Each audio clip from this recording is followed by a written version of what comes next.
It's The Odd Couple, but only in this scenario, the slob drools a lot more and has slightly more pronounced jowls than Walter Matthau. Jamie? Yeah. Let's go watch Turner and Hooch.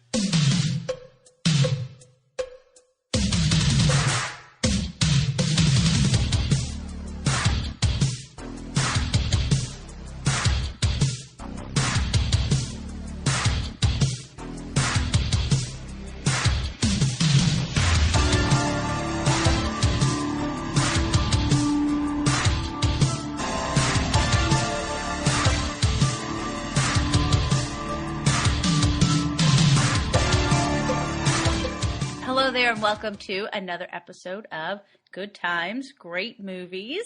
We are an 80s podcast. Well, we're not a podcast set in the 80s. We're a podcast because they didn't exist then. We are a podcast about the 80s, specifically 80s movies. Mm-hmm. I am here, as I usually am, Jay Lorello with a DP McCambridge on the other side of things. Now, when you say usually, you mean for all 64 episodes? Typically, I'm here. Right, sometimes I have too much wine or some flu medicine in me. I mean, those are the non-usuals, I guess. There have been those times. Three Amigos. I think you were kind of out of it for that one. Yeah, I wasn't feeling good there. Yeah, that was an unusual time. Okay, all right. Our rambling beginnings, as usual, are great. All right. So, I think I should say a few things before we start. Yeah, bring it to First the table. of all, we were mentioned on, Jamie, my favorite podcast. My favorite podcast is called The Flophouse. I may have mentioned them before. Yeah, you love them. It is my favorite podcast. And on my phone, I have all the podcasts I listen to. Sure. And every now and then I'll shuffle them, like in order of what I kind of am into. Okay. And that always has been at the top. Yeah. It's the only podcast that has never moved. It's a top pick for you. Yeah, and I have to thank them for mentioning our podcast and driving a whole lot of listeners, which I did not expect to receive, to our podcast. So if you are listening, thank you. We hope you stick with us. Go dig through the back catalog. Go back. Past reviews, there's a lot of good stuff in there. Yeah. Would you like to recommend anything in particular, Jamie? I would say there's a lot of shit, but there's really not a lot of shit. There's a lot of good stuff. And even in the middle of the shit, there's good stuff too. That's right. So I don't know if you like the 80s, or you like just honestly, if you just like to hear two people talking and having good banter, witty, intelligent. Go somewhere else. Off topic. Yeah, exactly. Immediately hit unsubscribe and go find a different show. This is not for you. If you want witty, intelligent banter or interesting talk, I don't know. NPR has a lot of stuff out there, guys. Yeah, you probably already realized like 2 minutes in that this is not the podcast for you. This was a mistake. But if you're into what you're hearing so far, maybe continue and go back a couple. Don't hit stop. And also, when you're done, go back to old episodes. I assume Jamie would recommend Sleepaway Camp. Yeah, I would. Let's start there. Pick. Rocky IV. Right. Okay, Rocky IV. Ooh, you're going way back with that one. I know. Okay, that's I like to kind of do a splash that. to the our first year, if you will. I would probably recommend maybe go back and check out Xanadu, if only to hear Jamie's husband's enthusiasm for a movie which did not make any sense to the two of us. Totally bizarre. Yeah. So maybe the worse the movie, the better the episode? I don't know. It's hard to say. Sometimes, I think the worse the movie, the better the episode. The better I feel when I'm done. It's kind of cathartic. If the movie's bad, but we talk about it, we have such a great time. Right. It's almost as though it gave us a purpose. Like, I made it through. Like, at the end of Shawshank, he, climbed through all that shit and made it to the other side. And exactly. I watched all of Tron. I wish I hadn't, but I made it to the end, and the reward is getting to talk about it as Jamie falls asleep and then admits, I fell asleep and didn't watch the whole thing. It's the vision thing. My eyes kept crossing, and then I finally just dozed away. There was a lot going on for John. Yeah, and we don't need to dig back into the past. But if you are here for the first time, we do appreciate it. Yeah, and go back. You'll find something that you like. Yeah. Oh, and also, Jamie, last week I kind of jokingly gave you a hard time about your microphone mishap, your incident, and the fact that you finally have one now. I do. I'm editing the episode, I'm listening back, and of course I didn't have a voice, but I'm like, boy, I sound so quiet. I never turned my microphone on last time. So are you serious? I gave you such a hard time, and my computer was recording me, and it sounded even worse. Even as though to mock me. You did. Yeah. As though to pretty mock much. me. Yeah. I said, listen, everybody who listens to this, you're never going to get both of us sounding good at the same time. No. That's it. Off the top, we're done. No more announcements. We need to get into this movie, which is a movie. Of course, that's right. See, this is step by step. This is a very, very one step at a time podcast. Okay? It's a movie. So they had to acquire film and cameras. There were actors. And, hire actors. And what a cast we have in this movie. Craig T. Nelson! That's all. I just got to say it like that. What? As though he's a wrestler and you are announcing him into the ring. That's how I felt when I saw him on screen. In my head, well, not even in my head. Aloud, I shouted. Is that really what you thought? Because the moment I saw him, I went, he's the bad guy, right? Because you don't have Craig T. Nelson just show up and not be. He looks like the bad guy. He's the hero in Poltergeist, and I'm like, oh, he's a bad guy, right? Yeah, something's fishy about him, yeah. The movie is Turner and Hooch from 1989, directed by Roger Spottiswoode. Okay. Did you know it was supposed to be directed by Henry Winkler? I did. Did you read that fun fact? Yes. Do you think the underwear scenes would have been as lengthy had Henry Winkler been involved? I don't know, because I don't know Roger Spottiswoode. I don't know how much influence this guy had on those scenes. The only thing I know about him is if we ever step from the 80s into the 90s, just once, we need to cover another Spottiswoode film called Stop or My Mom Will Shoot. Because that's it. Like, that was the only thing that jumped out. You know, I think he's still a working director, but yeah, he's got quite the, IMDb list. All right. And by that, I mean Stop or My Mom Will Shoot is the best thing on there. Or maybe Turner and Hooch, I don't know. He's in his underwear a lot in this movie. A lot. Yeah. Yeah, and isn't it, to me, it's like, I mean, and I really enjoyed Tom Hanks. I don't know many people that don't. He's just that likable kind of guy. But due to that, it is like seeing like your older brother or something in underwear. It's like, I didn't feel, I just wanted him to put his pants back on. Yeah, okay. Right. This is not sexual. Nobody is turned on. No. Mm-mm. Which is interesting that they would put him in the underwear that they did. Because he should not be wearing that underwear. And for so long. He could have done the same thing in a pair of sweatpants. We could have got the same job done. I mean, the whole time I justified it. I was like, okay, he lives by himself. I guess if guys live alone, I guess they're in their underwear a lot. That's what media wants me to think. But he was such a, like, he was so fastidious and neat. And they're so persnickety that you would think that he had, like, a matching PJs or something that he would wear, or a robe even. Yeah, with the little monogram on it. Yes, of course. Not just underwear and nothing else. And it's not even, he goes out in his backyard in those things to wash that dog. He gets locked outside. Well, finally, he washes the dog. It takes a long time. I'm not quite sure how long he had that dog in this movie. Well, he has him a couple of days before he decides to wash the blood off of him and the dirt. Oh, yeah, the blood. I guess you're right. Okay, I was going to say, how often do you wash your dogs, Jamie? Because I barely wash mine. Well, I don't think it's something that has to be done daily, but at the same time, when they're filled with mud and blood. Yeah, you're right. No, when your dog hold has them blood down. all over it, you probably should wash that dog. Yeah. Okay. Well, all right. And Mare Winningham is in this movie, who we She haven't is. seen since St. Elmo's Fire. Mm-hmm.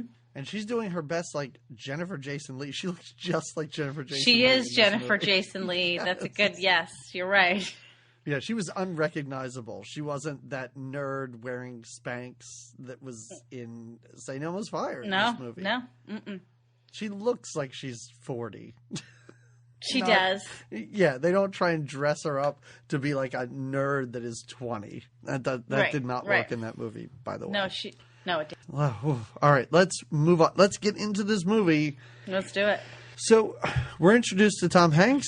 He is very neat. He's very tidy. Clips his nose hairs, flosses his teeth. Lots of Tom Hanks ad-libbing, right? Can you like most of the stuff when he's interacting with the dog? I don't know how much of that is direction. Oh, but I did read that he had a good relationship with the dog because I wondered, he had to bond with him. And yeah, I would assume a lot of it was just Hanks kind of being Hanks, right? I mean, it seems that way. Yeah, I mean, he Tom Hanks is out throughout this movie. Anytime he's screaming and yelling, I'm like, oh, it's such a Tom Hanks scream. Yeah. Hooch! I can't even do it. And it's so weird to think that when people saw this movie originally, it was probably all fresh and it was new and it wasn't something they've seen 1,000 times before. And not that that made it bad, but it was just kind of like looking at this guy who's a good 30 Hanks. plus years younger than he is now. Like, oh, yeah, he's still that same guy. Like I don't want to say Tom Hanks doesn't have range, because maybe he does. It's very comforting to see Tom Hanks in a movie. I agree. And again, you know what you're getting. Going back to the underwear thing, it's not like it's repulsive or he's unattractive in his skivvies.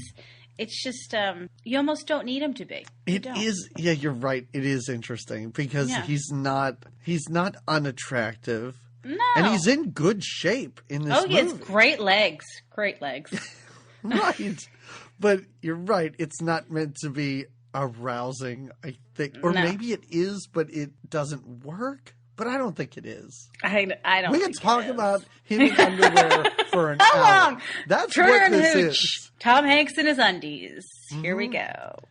Yeah, basically it'll be us talking about his underwear for an hour with infrequent diversions to just the plot of the movie. The drooly dog. Every now and then we talk about just how much... That drool wasn't real, by the way. That was a little excessive. That can't be real, right? No, I don't think so. I think that they put on a bit of a drool show. There were times, especially when Hooch was sad, that he wasn't drooling.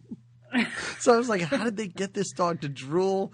And that dog is an amazing dog actor. Right? We have... Oh, yeah. I was amazed when he puts raw meat into a bowl and puts chocolate chip cookies on top. The dog just sits there and does not eat that. Doesn't even go for it, yeah. No. Yeah. I do love when he puts it down. He's like, open your beer. Come on, open your beer. All right. Okay, that's at the end of the movie. So let's start from the beginning. So you kind of know that even if you don't know what this movie's about, and I assume even when it first came out and you just saw previews, you get the idea that this is like going to become some sort of Odd Couple situation. Right. Because he's very neat. He's very tidy. He is a police... They don't even call themselves detectives. Investigator. Right? I think he calls himself. Yeah, he calls himself. Well, he works for a small town, right? This is his last. What small town is this that has like a dock and there's like a bunch of longshoremen? And at one point he's like, nobody's ever been murdered. I'm like, did you see all those skeevy people that work at this place? How have there been no murders?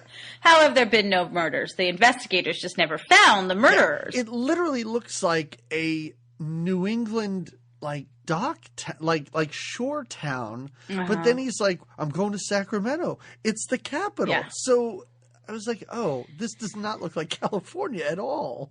I think he's in some sleepy Northern California or Central California town, right? Okay.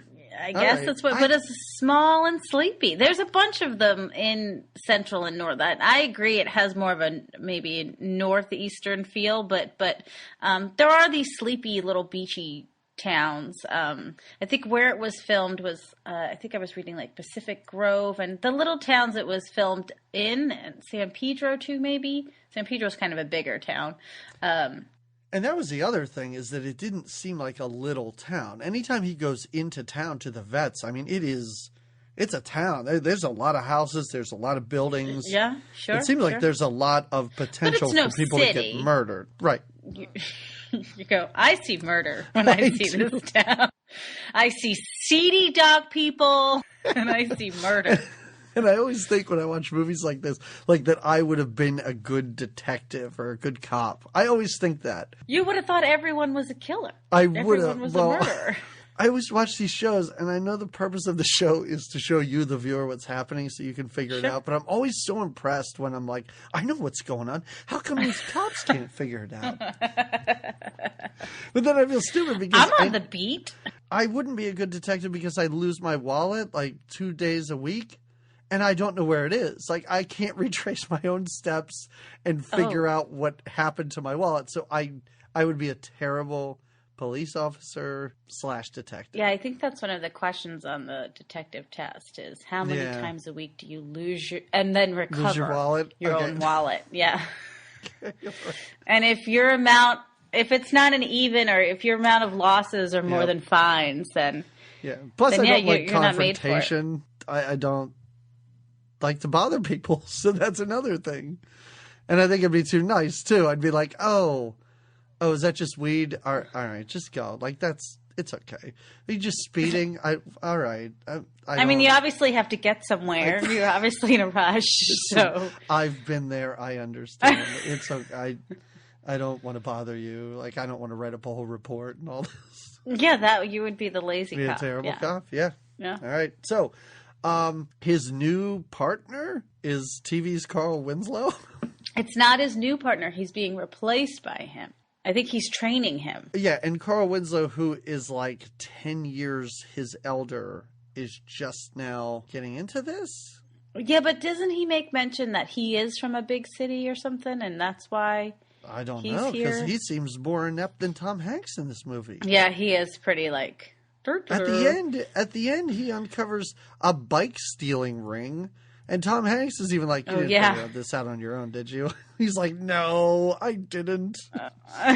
He's a terrible cop, but I guess maybe he got bumped down from the big city because he was so bad at his job. Because he was not good, yeah. And he was put here. Okay, all right. All right, I'm glad we got that taken. They go to the dock for some reason. Because Tom Hanks has to go hang out with this old man all the time to check on him? I think he checks on this guy, Amos. I think maybe the dock is part of their rotation, maybe? I don't know why they go there originally. Well, no, they go there because the old man is complaining about seediness. Noise or something. That's right. Just seediness on the docks. This is when we're introduced to our other main character, Hooch the dog. Hooch.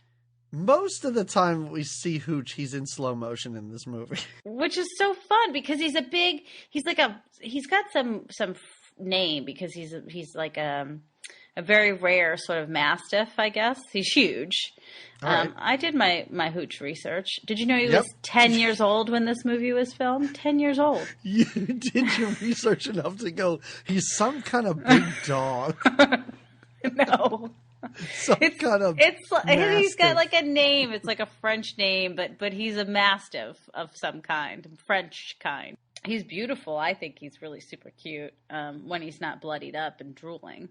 The drool was a big problem for me. Yeah, and I hope that wasn't real because who would want a dog that drools that much? Well, those kinds like the bulldogs and I guess mastiffs, they do have excessive drools and snore, I guess, a lot, but I don't know. That seemed a little Hollywood to me. When they're in the car, it is disgusting. And he makes mention of it. Turner makes mention of it. He says, this drool is out of control, and he plays with it, and it's in his shoe, and he shakes it all over crap. Yeah, I too. I would be like, all those times in the car, that's when I was like, Tom Hanks is just ad-libbing, right? Like when he shakes his head like the dog. Like the dog does. He just looks dizzy and out of it. That scene goes on very long where he's just hanging out with the dog in the car.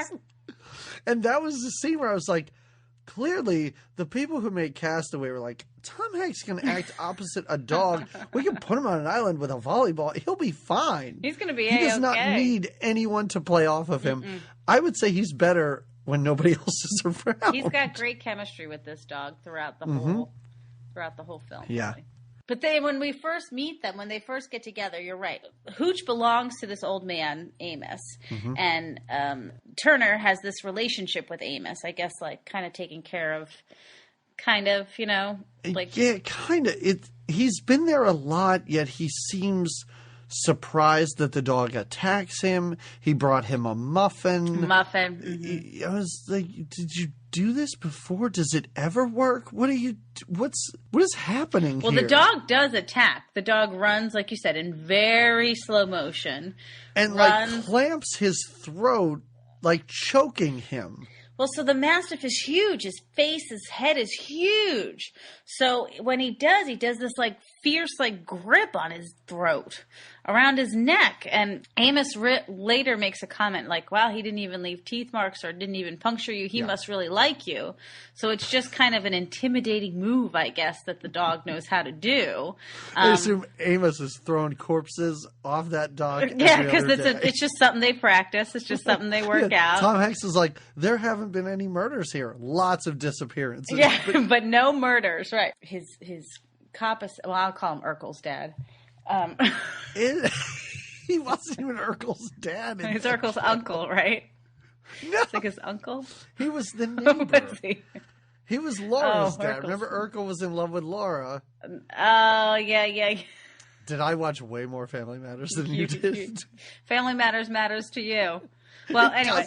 I hate that show so much. But I know a little bit about it. Enough to correct me.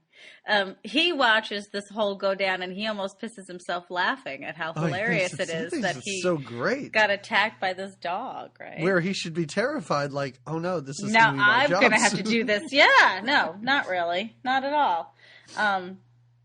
I just wrote something fishy is going on at the fish plant. It's not really a fish plant. It's like a fish market. I don't even know what that is. I kept calling it different things too. I was like, fish delivery service? Fish yard. I think I finally just called it the fish factory because I didn't quite know what it is. I think it's like a seafood. Because it's not a market. You don't see people shopping there. No. It's just, I guess, boats drive up that caught fish. This shows how much we know about fishing. Yeah, I know. We're not mongers. And then they transfer it from there into trucks with the ice. And the money, sometimes, if they're shady. You know those fish markets. Everybody at that place was sleazy, right? There wasn't a single guy working there where I was like, oh, he seems totally trustworthy. No, because So the old man complains about something, the fish market. He suspects something's going down, Mm-hmm. He gives the dog a beer in a hubcap. Yeah. And mentions that he gave him whiskey once, but the dog just howled all night. It doesn't even make sense. But Tom Hanks has to leave and go do police things, which is basically that kids found $8,000 in a plastic bag. Yep. Mm-hmm. And the mom made them hand it in, which I thought was... And that kid is such a jerk. That little boy, I'm realizing watching these movies, I have problems with little boys in movies. Oh. I hate them so much. This kid is terrible because he's like, I found it. It's my money. Oh, she doesn't he gets mad at any the of sister. it. Yeah. And I like the idea. And maybe this is a real thing that if nobody claims the money within, what does he say, 48 hours, it's theirs? It's theirs. The mom gets very excited about that. Yeah. It's a lot of money. Great. They'll help change that family's life around a bit. I'm surprised they called the police. I was too. Too. Like you wouldn't call the police, right? I don't know. This is my detective training. I'm actually trying to bait you into this. $8,000. I mean, $8,000 in like a Ziploc bag. Maybe if I lived in a shady fish town, maybe I'd let the authorities know. So, yeah, maybe. I've seen enough movies though where people find money and then they keep it, and then like the mob is after them, then it's or bad some news terrible bears. criminal. Yeah, So maybe I would. If my local detective was Tom Hanks, I'd call him every day just to hang out, like that guy on the dock. Yeah. So then we're introduced to bad guys. Yes. And these bad guys are at the fish market. There's a guy who runs the whole fish thing in an office. And then he's talking to his bad guy buddy. Yeah. And they're talking about another guy who's like been acting weird and kind of shady. Yeah. And then suddenly on cue, this guy's like, well, I'm out of here, and just starts running. And they track him down. They knife him in the back. Oh, yeah. And they see that he stole money in the same bag that those kids found. And then they, quote unquote, I guess, kill him off screen. Yeah, we just know that he's been killed. Right. And dispose of his body. The whole time, our little Hooch, our large Hooch, is kind of a witness to some of this. Or he's barking throughout it all. Right. There's definitely some, can't really see them. He doesn't have a great vantage point. But he's barking at the commotion. Right, yes. And that's why then the bad guys are like, go see what that old man knows and take care of him. Yep. And the old man, like an idiot, does not let his guard dog out of the house. First. Yeah, when the detective comes, the guard dog greets him. The guard dog attacks him. Well, to be fair, though, I think they sneak up on the old guy. I think he was outside looking for something, or he goes outside to say, what are you barking at? What's out here, Hooch? And that's when they kind of come up on him. And they knife him. They don't give him much time. Yeah, they do.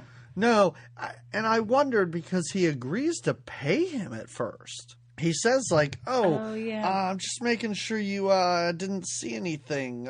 Here's some money or something like that. Something to that effect. Yeah. And the old man's like, I don't want your dirty money. And that's when they kill him, which made me think, were they trying to do, I mean, not the right thing at first, but had he taken the money, would they have killed him? I don't know. They seem like pretty bad dudes. They probably would have. Well, I think they were trying to pay him off thinking he was just like some kooky old man. Senile old man, right. Yeah. And then they realized he was a bit of a hothead himself, and they were like, we don't want to deal with this guy. Let's just kill him. Because not the saddest moment in this movie. Hooch busts out the window, chases the bad guy away, doesn't get to him in time, and then like sits down next to his dead owner and is really sad and howls. Yeah. Super sad. Pretty sad. This movie's full of sadness. It's got a little tugs at the heartstrings, that's for sure. Mm-hmm. I watched it with my kids, and they were devastated. Aww. Yeah, literally, Autumn was like, wait, he's not dead, is he? She was upset when the old man died, and I was like, oh no, I think I know what's going to happen. You're like, oh, this isn't gonna bode well for her the rest of the viewing. Oh, well, you were so emotionally attached to that cranky old man. This is not going to be good later on. Well, so now, what's going to happen in a small town like this? Well, of course, the small town... He's not the sheriff. I don't know what he is. The detective, the investigator. Tom Hanks shows up. Yes. Shows up to the crime scene. Yep. Sees that it's his friend. He can't quite deal with the dead body, which is interesting. I like how crazy it is because they make a comment of it later. They take so many pieces of evidence and they bag so many. Like, I think at one point he's even bagging Amos's hand up. He puts his hand in plastic bags. You can't do that. Because they clearly, and then there is it the FBI? There's another agency. Maybe they're the local police. Maybe the...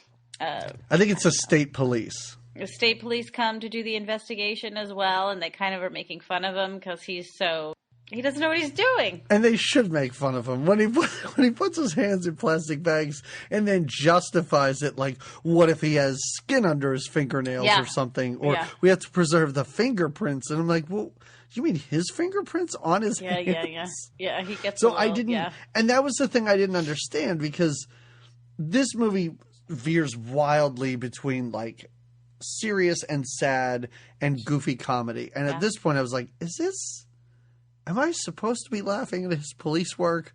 Because he seems genuinely devastated that his old man is dead. So I'm kind of sad, but I didn't quite know how to take this part of the movie. You can't take his investigative work too seriously, I guess, is the moral. I mean, we find out later that this town has a stolen bike gang. Yeah, and they haven't been able to solve it. Solve this. And they're just piled up in a shed. Just bikes as far as the eye can see. Piled floor to ceiling in a shed. But his boss shows up and tries to smooth things over. His boss, Coach himself. Yep. CTN, Craig T. Nelson. Yep. And I literally wrote in my notes, I'm sure he's not a bad guy. Because, I mean, you have Tom Hanks and you have, as you called him, Urkel's dad. Like, and Craig T. Nelson shows up. Who's the bad guy? Who are we going to scratch our heads about? Well, right. Not Hooch. But they have animal control come to take away the dog, and they're ill prepared to deal with this dog. They're pretty rude. Tom Hanks tries to give them a bit of a heads up, like, hey, you're going in there for him. And they're like, we do this for a living. We can handle buddy, listen, we saw you tried to do police work. Yeah. You're going to tell us how to do our job? We're going to be able to, we're okay. He's a hard animal to maintain, right? The Hooch. Well, he throws the one guy in the bay or the ocean or whatever. Yeah. They have those stick leashes or whatever you call them, those rod leashes that animal control uses. Yeah, I'm sure they're called stick leash. All right, here's your uniform and your stick leash. Hit the streets. That's how we round up the bigger dogs with the stick leash. The woman, the female animal control person, she hangs in there for a long time. So this dog has 2 stick leashes around his neck. He's thrown the one guy into the water. And at one point, she's just like, okay, you take care of him, and just drops it and runs. Yeah. She's like, you want him so bad, you have him. And then it does. It becomes sort of Hanks's responsibility. I do like, so he gets him, he's trying to get him to go in his police car. And that doesn't work. He kind of goes in one door and out the other. So what he finally problem solves it with is he drives with his hand out the window and Hooch runs alongside the car. He's still attached to the leash. And they kind of go through town. It's an amazing idea because then even later he says, you must be pretty tired. Yeah, that's pretty good. He takes him to a vet's office, right? Which is smart. Or no. Does he take him to the vet or does he run after the dog? He does. He runs after the collie, I thought, and that's how he gets to the vet. No. I think he takes him to the vet to get stitched up because he jumped out a window. Oh, yeah, true. Okay. Yeah. So he takes him, and you're right. There's a collie there who Hooch seems to be really into. Sure. He does a lot of, when he interacts with the vet, Mayor Whittingham, he does a lot of really stupid things. Like, he asks a lot of questions about dogs that 5-year-olds would know. I love how he says, can I show the dog a mugshot? Would he be able to identify a mugshot? And her response isn't, no, you're an idiot. No, she gives him a very... can't see in 2 dimensions. Yeah. Like, she's laughing, and I'm like, yeah, he's pretty dumb. And then her response, I'm like, oh, you weren't thinking about it the way I was. P.S. She's new in town as well, right? Not as well. She's new in town. She's new in town. He's leaving town. That's right. Yeah. Mm-hmm. So it's a good thing this happened, or these 2 lovebirds would have never found No, exactly. This whirlwind romance would have never gotten off the ground. Starting with paint, which is an odd way to kind of invite yourself over to someone's house. I don't know. It's a pretty good move, Jamie. I try that move a lot. Do you? All right. I mean, not now. I can't. I do like to paint houses. So you'll just kind of go up to unsuspecting single women and start finishing their paint job? If I see that somebody is painting their house, I break into said house and just offer to help. You're like, hey, no problem. Yeah. Just get me some pizza and beer after this, and I'm happy, man. Right. All right. Yeah. All right. But he tries to convince her that she should take care of the dog, and she convinces him that the dog's better with him because he doesn't have a girlfriend. He lives alone. I forget the other reasons. He doesn't have any other pets, stuff like that. Yeah, no kids. She asks all these leading questions, which I think he is like, oh, she's into me. But really, she's like, no, you're the perfect candidate to have a dog. Do you live in an apartment or a house? A house. Great. Then this dog, this size, is perfect for you. I love how sometimes in this movie, Tom Hanks seems like a rational human being, and other times, like when they're starting to get involved, he's like, and then you're going to hate me because we're going to fall in love, and then you're going to find out, like you're going to tell me I'm too neurotic, and then one day you're going to go out for cigarettes, and you're never going to I'm like, what is wrong with you? You just met this woman. This is not how you speak to somebody who doesn't know you yet. Right. But then you got to wonder, what was his past love life like? Oh, my God. Right? I have no idea. I was so interested because later they have sex once and Carl Winslow. He's glowing. Carl Winslow asks him if he humped the vet, which I thought was great. And he says, that vet you're talking about is going to be the future Turner. And I'm like, what are you talking about, man? It's one night with this woman and you're moving to Sacramento tomorrow. He falls in love and he falls hard. That's what happens. Does. That's what happens. All right. So he brings Hooch home with him, right? He has him outside, but he howls. He keeps howling. Right. And I like it how he comes outside in his underwear. Oh, yeah. Of course. First time. And he says, he looks at his dog bowl and he's like, what are you doing? You ate the meat. Eat your hamburgers. Eat the hamburger buns. Yeah. Just put hamburgers in a dog bowl and went inside.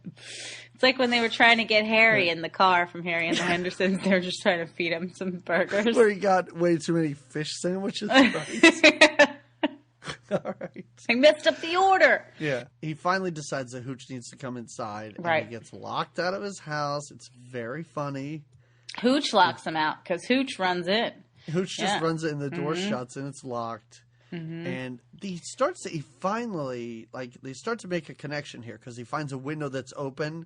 Oh, and yeah. Hooch seems like he wants to kill him. We do get some good Hank screaming between here and there, though. Yeah, Tom Hanks yells Come at him.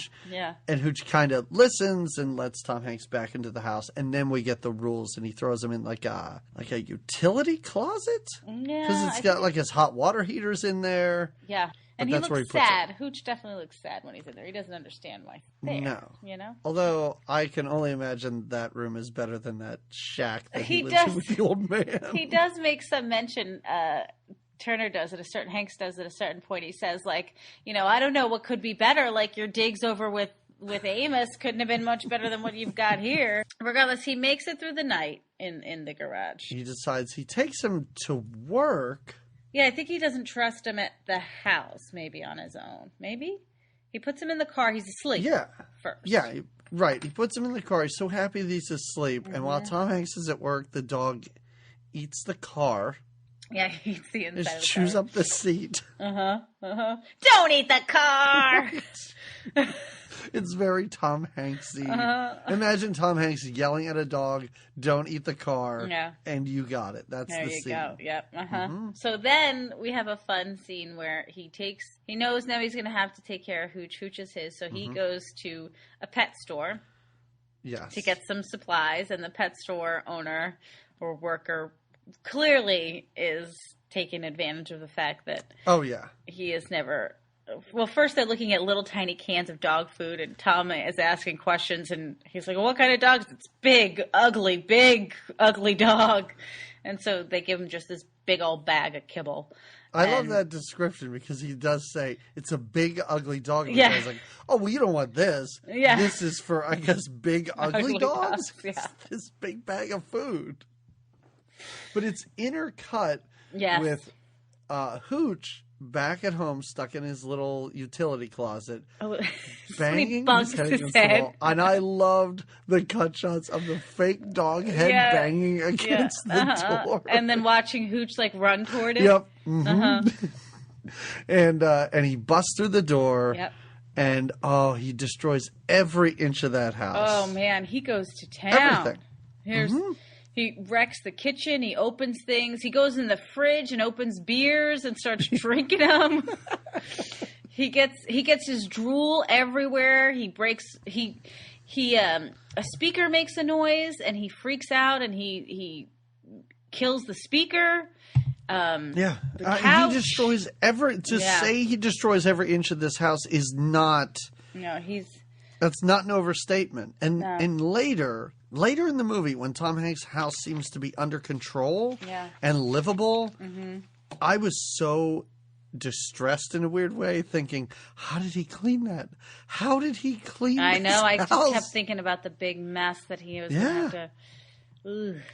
Yeah. Well, Tom Hanks does come home after he has to pay nearly $98 on dog stuff. I know, it was so funny. And he's flipping out at the lady at the register. He gets a lot of stuff for $98, I have to say. He does. Yeah, I mean, I know it's 1989 money, but I mean, there were piles of food and he's putting toys on top and bones and stuff for him to chew on. Yeah. It's a lot. Yeah, it's a lot of I'm sure he got a leash and everything. So he gets home to survey the destruction. Yeah. And Hooch runs away. No, Hooch is on his bed licking himself. Oh, yeah, licking himself. But finally he chases him. He sort of chases him out of the house. Oh, yeah. And I love it then because Hooch comes back, but Tom Hanks opens the door, and Hooch has his little girlfriend with him. Oh, that little collie Uh-huh. is just with him. Well, and he's like, she can't stay over. Well, he gets so mad. That's why he runs away. He gets so mad that he gets his gun out. He's like, that's it. We're going to get the gun, and you're going to... They have a pillow fight. There's feathers everywhere, and he's pissed. He gets his gun. That's when Hooch runs away. The pillow fight. Yeah. Hooch returns with that collie, and now they have to go back to the vet's house to bring the collie back. We don't know. Thankfully, we don't have to see if the collie and Hooch had their time together. We just know that the collie's being returned, walked back home, right? Yeah. Yeah, the uncomfortable scene between Tom Hanks and Mare Winningham is enough. Yeah. When they're in the kitchen making omelets, I'm like, I don't feel good about this at all. They're in the kitchen making. Mare Winningham needs help. Yeah, with her fuse box or fuse. Yeah, she doesn't. She just, I guess, doesn't know what fuses control what lights in the house. You need that extra eye. You need someone to say, "Yep, that light's on." No, that light's not on. You gotta label that fuse box. Yeah, you know that's probably what she's doing. She's new. Yeah, new to the house, new to the town. Yep. And his OCD gets the best of him, and he will not leave until her bedroom is completely painted. Pepto-Bismol pink is what she's going for in there. Gross, yeah. But she's like, well, no, I'm just going to leave it. Why wouldn't you? And he can't handle it. So they paint the room together. And they paint the room together, and he tells her how terrible the town is. Like, that is the town that she just moved into and set up a practice. That's what they bond over. Yeah. And this is when he's leaving, this is when she does ask him. And his freak out about them falling in love starts with her just saying, "You want to take a walk?" Yeah. That's it. Well, because he's starting to like her. They really are bonding over painting and having dogs, I guess. But they do make a date for the next night. Yes. They're going to paint the hallway and hang out the next night. Tom Hanks goes home and has a dream about Hooch running after him. We get to watch Hooch run in slow motion again. Hooch, he wakes up and Hooch is in bed with him. He wakes up, and does Hooch just stink so much? He smells bad, right? That's why he decides to bathe him. Hooch still has the dirt and the blood on him from when he left the dock. And now, I'm guessing now that he's in Hanks's bed, now it's really like, all right, if you're going to be laying in bed with me, we need to clean you. I don't know why we were invited into the car and even into the home without getting a bath first. Well, I figure that's a company car, right? It's probably just... he does make a comment even like, oh, yeah, well, I'm not going to keep this. Right, yeah. Yeah. But Jamie, can we talk about the quote-unquote soundtrack to this movie? One of my favorite things to do is try and find a song to play at the end of the episode. Oh, yeah. And I was so bummed out because it is just saxophone all throughout this movie. Just a jazzy kind of film. It is the jazziest. This is not a 1989 soundtrack. This is like 5-6 years prior. This feels old. Sometimes this movie feels older than a late 90s movie. Sure. And the amount of sexy sax that plays over him, this dog bathing is weird. Well, the way he tries to bathe, so he tries to get him in the tub first, right? Mm-hmm. Yep. Pulls him. I do love, and I wondered, I was like, this had to be kind of rehearsed just right, because at one point, Hanks puts a blanket over the dogs, like... Oh, that's pretty good face to because the drag dog him- jumps on the bed and it's just his paws, and then he jumps out and just goes over top of him with the blanket. And then I think he like kind of makes a burrito out of him with the mattress. Like that's how he finally gets him at least near the tub. But then Hanks falls into the tub. Oh, and then he ends up washing him outside again in his underwear. Yeah. His unders. In his I just called them. In his little unders. You But know. this is when, and this is another part of the movie where I was like, this is just Tom Hanks ad-libbing, because he says things like, move around. I don't care. Yeah, exactly. Whatever. I'll get your undercarriage here. Oh, what a ferocious dog. What a scary dog you are. That's right. This was them just trying to bond. I did read somewhere that the first scene that they shot together was actually the last scene, which I don't want to give too much away, but was the end scene. Oh, the sad really? scene. Yeah, that was the first scene they did together. My. Huh. It seems like you would do that after they formed a relationship. Maybe he was... But you know what? Those Tom Hanks tears, I'm sure he can turn that on and off whenever he wants. He just can. I read that he thought he had built such a nice bond with the dog that when they did that scene, he thought what it would feel like to lose that bond completely, and that's why. But he you're was saying able to he cry. did that scene at the beginning. Yeah, but in order to even film the movie, he had to develop a bond with this dog. Think about it. So the bond must have been working. Do you think it was a lot like the movie where they were like, "This is your dog now. Take him home." And Get the dog, used to him. yeah, maybe. Come on. You don't know. Never had a dog before? Go to the grocery store. $98, Hanks.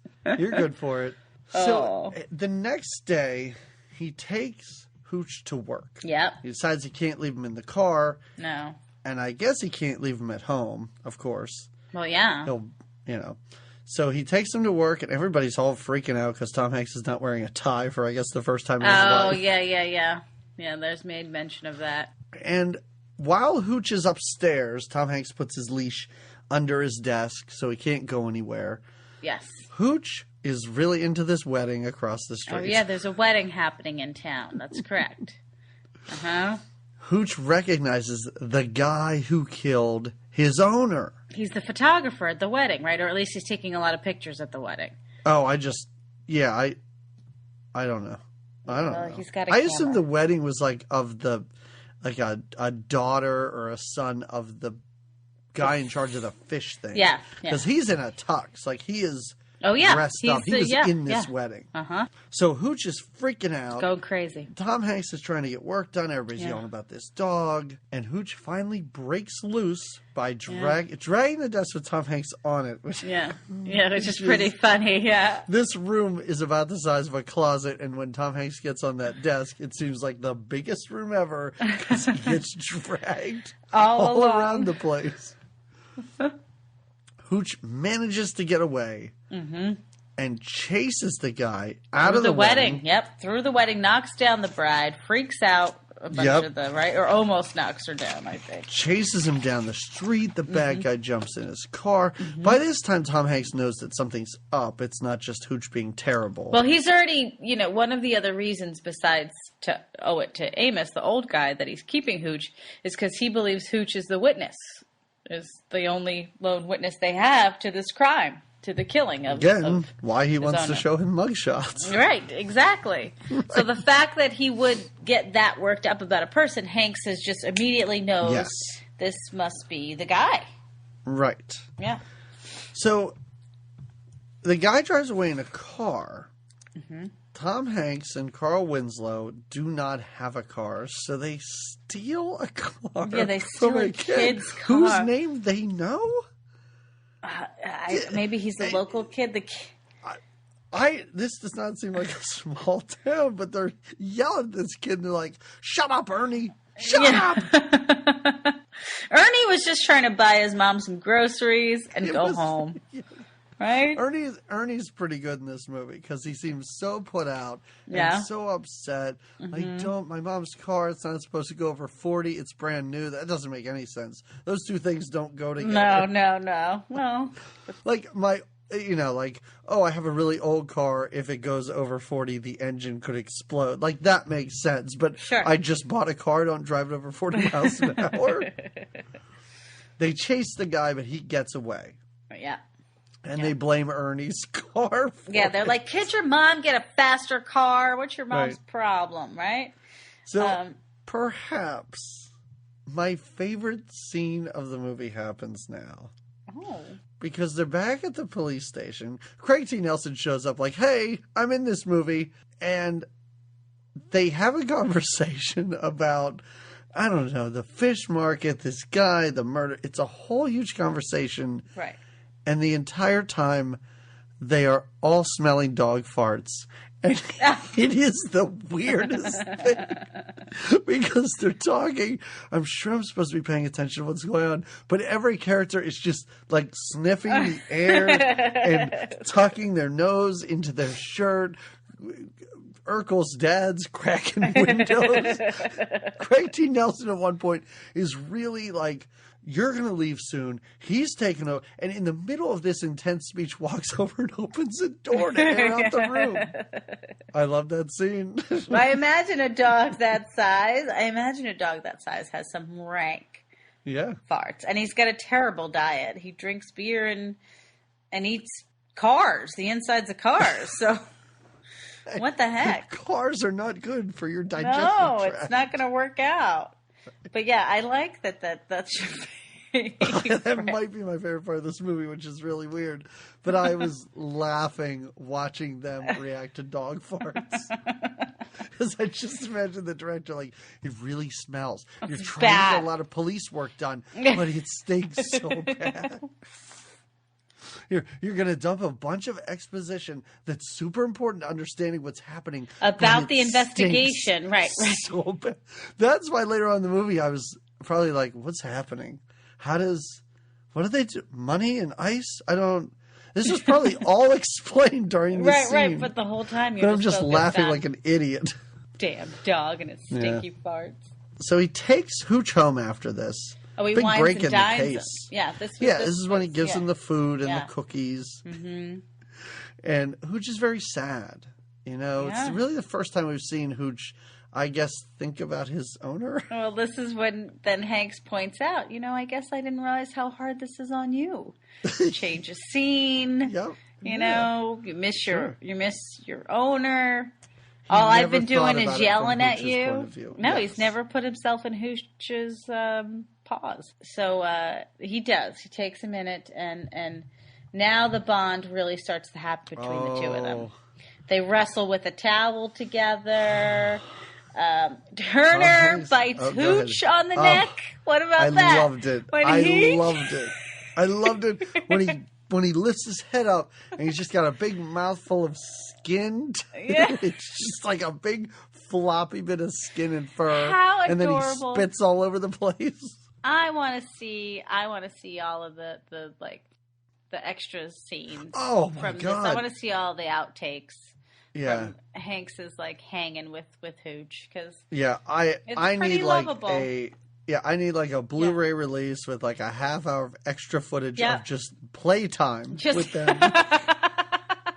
I would totally watch that. With Hanks and Hooch. Here we go. I'd be down. So fun. But all of his enthusiasm is kind of wrecked the next day when all the cops swarm the fish factory but find nothing. Nothing at all. They get some kind of lead on the motel he's staying at, but really that's not a good lead, right? It's nothing. Because the hotel says something, I don't even know. But it goes nowhere. Like, they can't, they thought they cracked the case, they didn't. And then we get to watch he and Mayor Winningham again. And they're on the beach. This is their beach walk, What is... I love it when they're on the beach and they're talking. And at one point I went, wait, are they talking about thinking about sex? Yeah, what kind of a conversation is this? And she kind of is more forward about it. She's the one because he's more wrapped up in the case a little bit. Like he's kind of talking work to her, right? Yeah. She even says something like they're talking about thinking about sex, and she's like, "How far did you get?" I know. Like, I don't know. I took off your blouse, and her response is, "I got a lot further." And I'm like, "This is a weird conversation." Very weird, but I guess it's like sexting in the 80s. You just kind of talked about it, I guess, instead. You talked I about guess. what you were thinking instead of I guess. texting But about what you were thinking? it also makes them appear as though they're 14-year-olds and not 40-year-olds. Yeah, they have a very juvenile love. Very, very, yeah. Right. But she does sleep over. Oh, yeah. They stop thinking about it, yeah. The first thing I was thinking is, where is the scene of Hooch constantly interrupting sex? I know, how fun. Where that had Or to at have least- been yeah. on the page, right? I Like would that. think. How was that not in this movie? I don't know. Maybe the chemistry between Hooch and she wasn't as good. Maybe Yeah. Hooch was such a diva on set. Perhaps. You don't know. I don't think so, but yeah, they have their. He's amazed by what she can do. By the way, this has been the thrill of his life. I think he's a virgin. Up until this point. I would bet on it. Yeah, because he's like, oh my God, you are just, and she really doesn't seem like she's that crazy of a. I mean, I don't know. No, but, we don't know what went on in there, but I don't know. But then he seems easily distracted by the fact that she doesn't know how to make omelets and seems upset by that. Yeah, and it might take her a long time to do it, and he wants them today. But then, mid making the omelets, he gets like a light bulb goes off in his head. Oh man! About what he needs to do to get this investigation rolling again, right? And he just goes full Tom Hanks at this point. This is when he is jumping around. He takes the pots and is banging them together and not telling her anything that is happening right now.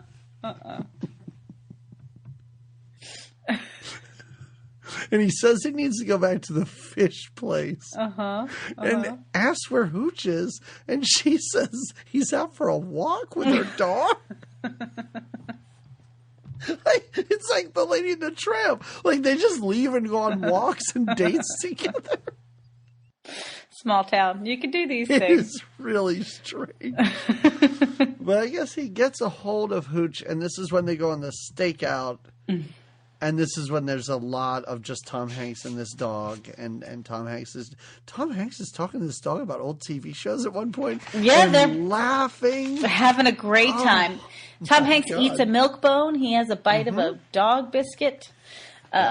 He confesses about wanting to join the Air Force, but not being able to. Yeah. He talks about the drool a little bit. He talks about Hooch's, disturbing drool. They spend the night basically in the car together. Right. What is their purpose? They're scoping out the place. Jamie, I have no idea. Because nothing happens, right? He wakes up the next day. It's the next day. Urkel's neighbor is there. And this is when he talks about humping the vet. And they get back into the fish place and find a very generic Ziploc bag. That he's like, this is just like the one that had the money in it. They make Hooch find it. They make Hooch smell the bag of money. And they're like, find this. And Hooch... Right. They stop. So when Hanks first goes back into the fish place, they stop him and they're like, no, you can't. You guys were here yesterday. He's like, nope, we got to finish our work. We're back today. You can't have this dog in here. It's not sanitary. The dog, Hooch, climbs all over the fish stuff. He sniffs all over boxes of fish, just walking over them. Just to find this plastic bag. But he did a great job. That's all he needed to do, I guess.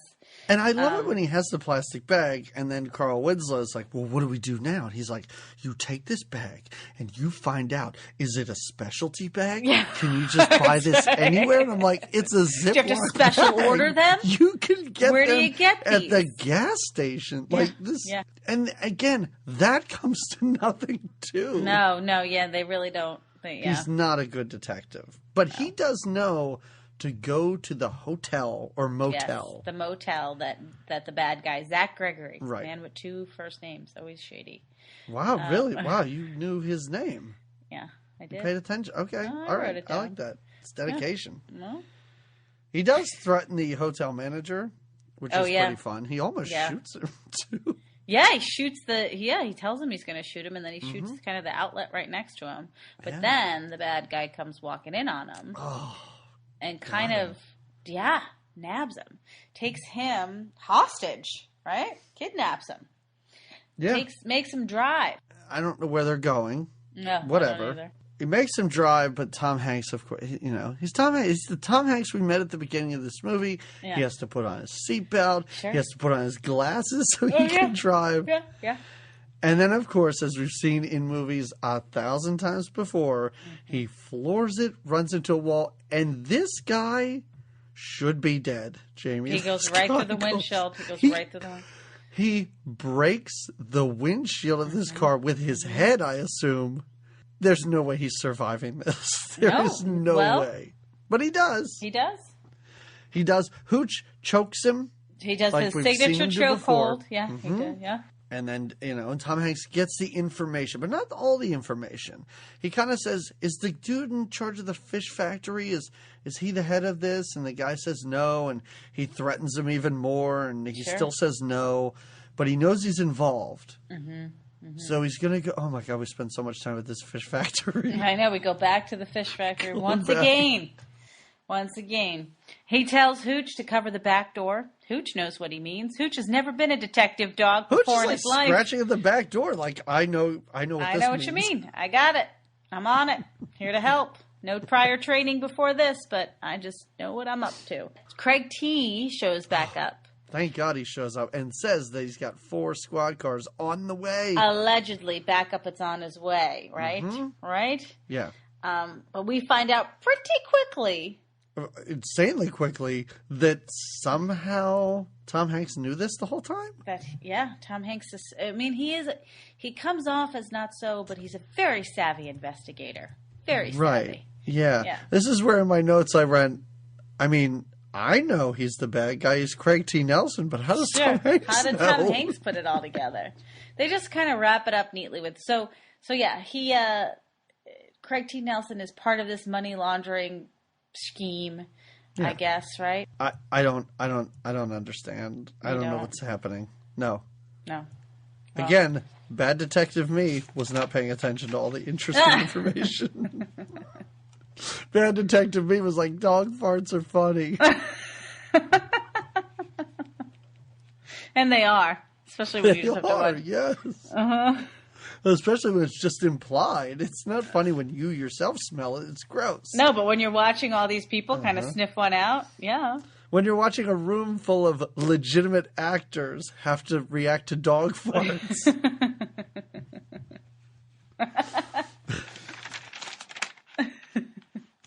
So, the Craig T. Nelson and the fish factory guy get the drop on Tom Hanks, but he does manage to get away. Yep. And there's a brief fight, like a shootout. Hooch finally makes it in the back door somehow. I don't know how he got in. Oh, yeah. Hooch does make it back in, yeah. But he's on, like, the catwalk above everything. Yeah.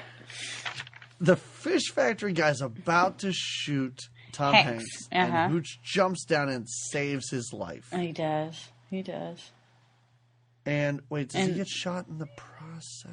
This is when he gets shot. Yeah, right? The fish guy shoots him. It's a whole big thing then because Tom Hanks sees this. He's really upset about Hooch, of course, who's dying. I have to watch his dying dog crawl around for way too long in this movie. Well, Hooch is shot. He's down, and now Hanks kind of approaches. Oh no, Craig T. Nelson now. Yeah. Excuse me. Oh my goodness. Sorry, my face exploded. Craig T. Nelson goes after, is kind of trying to tell Hanks, like, listen, this is not going to be, this is just between you and I. You're not going to tell anyone that you know this. We're going to cover it up. Yeah, it's other like, suspects are dead. Right, like, I could shoot you, I could kill you. Oh, and in the meantime, Craig T. Nelson shoots the other guy. Oh, yeah. Well, him. That's it. All the other suspects are dead, so there's nobody else that can kind of point the finger. Yeah, and Craig T. Nelson's like, listen, this is a better story if you're alive. Like, he's like, listen, I could kill you, sure, but, it would be a lot more believable if we're in on this together. Right, buddy? And Tom Hanks says yes, but, Craig T. Nelson knows that he's lying because he's like, now tell me the truth. And Hooch manages to get one more mouthful of Craig T. Nelson. Oh, that sounds so gross. Oh, mouthful? But yes. He bites Craig T. Nelson's ankle. And, of course, then Turner manages to shoot Craig T. Nelson, kills Yep. him, Yep. and then has to get Hooch to the vet immediately. Carries that huge animal in. Yes. And then this is an unexpected ending, in a way. Well, have you seen this movie before? Well, yeah, but you don't think this is a Disney movie, right? It's made by Disney, right? Oh, is it? Oh, I didn't know. So. Okay. All right. You don't think that Hooch, he's so sad. He's on her operating table. She's given him, I guess, I don't know, blood transfusions, IVs, whatever. He's lost a lot of blood. She's doing her job. Yes. She tells him he lost a lot of blood. Yeah. And, Tom Hanks is so cute. He's such a mess. He just wants to take him home. He's just get better. We're just going to go home. You'll be okay once we just get you home. It is adorable. It is absolutely adorable. The only thing better is if Hanks is in his underwear. It's very cute, and it's so sad. Like, I felt how sad all of this I know. is. Me too. Me too. Yeah. Yeah, and then, Hooch does not make it. He does not make it. He does some pretty good dog dying. He closes his eyes and he's very totally sweet. still. Very sweet. Yeah, no, he's a great actor, this Hooch. He's really on it. He really is. Yeah, very good. And he dies, and it's so sad. And then we're transported to the future. Like, we don't know how long in the future this is. He has obviously taken over. He's now the captain. He's taken over Craig T. Nelson's position, I guess. I love how I don't know if it's his first order of business is to repaint City Hall. Oh, yeah. I was like, why are there painters? Oh, yeah, because he likes to paint, I guess. This is where Carl Winslow finds a bunch of bikes, and Tom Hanks knows that he got a tip or something. He's like, you didn't do this on your own, right, dummy? Yeah, but he gets a call. And it's his wife. Yeah. We hear one of the officers say, "Oh, you got to come home." And his wife's like, "He's up. Come on home." So, what was Hooch not killed? Was this just who is a this? lie? Right? Is he really okay? Yeah. What's happening? What? Nay. Well, You're so sad. You're so upset by the so weepy by it. I know. So moved. He returns home. Yeah. To find a bunch of puppies. There are a bunch of these little collie puppies, and they're She's so pregnant, cute. Right? I didn't even notice. I didn't even notice. Yeah, I think she is pregnant. I'm sure. And they have the puppies that they're dealing with. Right, yes. And there's collie puppies, but upstairs. And it is weird how she's like, all these puppies, it's been such a day. I need to take a nap. They're dogs. Like, I understand it, but you're a vet, lady. Like, I know. Shouldn't you be okay with all this? Right. No, I think there's a Turner on the way. What? A Turner on the way. Okay, I gotcha. Yeah. Right. A little turnover. So he goes upstairs, and as he's walking through the upstairs, he's going through the rules of the house. Same little spiel. Don't drink out of the toilet. This is not your room. Yeah. Don't drool in my shoes. And he opens the closet to see an adorable dog. Oh my God. So cute. So Jeez, cute. that dog is so cute. It's like a puppy Hooch. I guess that's what Hooch look like. They are even cuter as puppies because he's a big, lot of. Well, that's what I thought when I saw this dog. I was like, oh, he's going to turn into that thing that we saw later. I know. No, adorable. And that's it. That's baby Hooch. That's how it ends. And that is how it ends. That's the wrap up there. That's that. All right. So, Jamie, would you recommend this movie? Do you think people should go? First of all, it's right on Netflix streaming. It is. Do you think people should go out and watch? If they got this far, they know the whole movie. But do you think people should watch it? I mean, I don't think it held up. For me, it didn't. I enjoyed it. It wasn't painful to watch, but it's not Hanks's best work. The dog is cute, but it was like meh for me. How about you? I think I liked it a little more than you did. You did. I feel like we flipped on our Harry and the Hendersons. Oh, okay. Views. Yeah. Uh-huh. No, I kind of had fun with this. It went by. I mean, it's not a ringing endorsement to say it went by quickly, but I never thought it dragged. No. Yeah, and it was just. it was nice to see a young Tom Hanks. Sure. I mean, I didn't hate it. I wasn't offended by it. But I think there's better Hanks out there. I mean, the dog Hooch is adorable. But I think it's a good. My kids really enjoyed it, so I think it's a good movie fun. For kids. It gets weirdly sexual when they're in the kitchen with that omelet making. Yeah, but nothing that a kid would no. read into. Right, right, exactly. Nothing. Yeah. I think I was more creeped out by Tom Hanks in that particular scene than anybody else that ever saw this movie. What do you recommend, though? So when you like a movie... I'm going to recommend a movie about another dead dog. Okay, all right.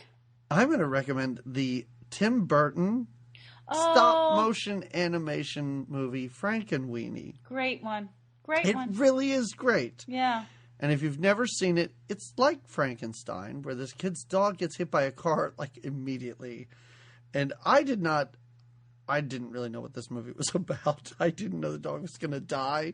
And he was going to, like, I should have known. Yeah. And then he brings it back to life, and then his friends do the sweet. same thing to their pets, but their pets turn into these horrible, hideous monsters, and then they have to learn how to sort of save the town from this. And it's fun. It's a movie that's like that Tim Burton stop animation or stop motion animation, which is nice, but it feels more fluid. Sure. Like, maybe it's the black and white that made it feel more like an animated movie than a weird, herky-jerky stop-motion movie. It was well done. It's yes, a great it makes sense. And it's not like Corpse Bride is okay, but it's too crazy. Like, it's too colorful and insane, and this just felt like a nice movie. Like it, plus it's it a felt really like sweet story. It felt like Edward Scissorhands as an animated movie for kids. Yeah. It's very good. Yeah. What about you? Any dead dogs in your recommendation? Well, I had because I couldn't decide if I should go for the dog theme or the excessive underwear theme or there was a money laundering theme too in there. Sure, I guess that's what they were doing. It's called Band-Aid. It's a fabulous movie. It's released in 2017.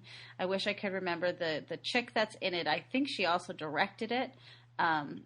It's the two actors are I didn't recognize right away, but Fred Armisen is in it, and it's about this couple that are fighting a lot in their relationship, so they decide to start a band and fight through the songs in the band, and it's really very funny. And they do have another big fight where she's in her underwear most of the time throughout the fight, and it's not sexy underwear fighting. It's like, I'm in my underwear right now because that's what I sleep in, and now we're going to fight together. The movie's called Band-Aid, and it was just a random find for us, and it was awesome. It was really funny. I recommend it. All right. So, Jamie, in 2 weeks now, lots of people don't know this. Even though we've been talking about the fact that we have a Patreon page for a while now. We have one. And in case people don't know, if you donate $15... at the $15 level, you know what you get to do, Jamie? What's that? You get to program an episode of this show. Can you program the episode? You can tell us what to watch. First of all, makes it easier on us. We don't have to pick a movie. No, but we then just do what you tell us. We listen to you, and we don't do that normally. Right. You want to hear Monster Squad, you crazy psychos out there? This might be the only way to get it. $15, and we'll watch that. That's right. And then we'll talk about something else the whole time. Yep. We did. So, Mr. Zeke Perez has recommended a movie we watch. Mr. Zeke. And I do have to say, just from interacting with him personally on social media, that he had a choice. He must have really thought about it. He took it off the table. He's like, no, I don't want you to do that one. I'm going to have you do this one. So, Jamie, get ready to dive into some more Stallone, which we have not. We haven't done a whole lot. I don't think we've had any Stallone since Rocky IV, right? It's a damn shame. But you're right. So, Jamie, we're going to watch a movie that I remember my parents watching, and I was not allowed because it was rated R. Ooh, and I salty. thought, and I said to myself, my, 13-year-old self, I said, when I turn 18, I am renting this movie. And then I totally forgot that it was a movie until it was recommended to us. It is Cobra. Oh! The movie where Stallone shoots a bunch of people. I guess, I don't know. He's wearing cool sunglasses on the poster. Oh, I feel like my brother was a big Cobra fan. He was a big Stallone fan. I'm sure. Yeah. I didn't have one. Everyone's older brother was a big Cobra fan. Big Cobra fan. Yes. That's right, yeah. Thank you, ZP. That's right. How I saw RoboCop in 4th grade and I never saw Cobra is beyond me. I know. Yes. All right. That's what we have up next. So, yeah, before we jump into December, which is always a theme month, so look forward to that, folks. Sure. Our final November episode will be Cobra, recommended by Zeke Perez. Sponsored by, suggested by, donated by, whatever you want to call it. However you want to get there. But that's where we're going next week. No, 2 weeks. I should know that by now. That's all right. All right. Everybody, we will talk to you then. Find us on Facebook, Twitter, whatever. You can find us. You know we'll see you later. All right. You know it. You know it. Even if you don't. Whatever. Figure it out. Listen to an old episode where at the end we tell you what our Twitter handle is. Because we're not doing it now. No. We don't have time. Get your work done yourselves, people, all right? We've done enough. We've done enough. Jamie's making you do so much work today. I'm so bossy during this episode. I'm so bossy. All right, everybody. We will talk to you in 2 weeks. In the meantime, watch Cobra and get ready for some stellar Stallone impressions. It's going to be so fun. Hey, see ya. That's all. There you go. All right, that was great. Okay, I didn't know that was like your Stallone or Porky Pig, but like I thought it was going to be "That's all, folks" at the end. But I like "That's all." That seems like what Stallone would do. Yeah. Limit it. You want to give him just a little, just a taste. Just enough. Enough. Yep. All right, we'll see you all in 2 weeks. That's right. Goodbye.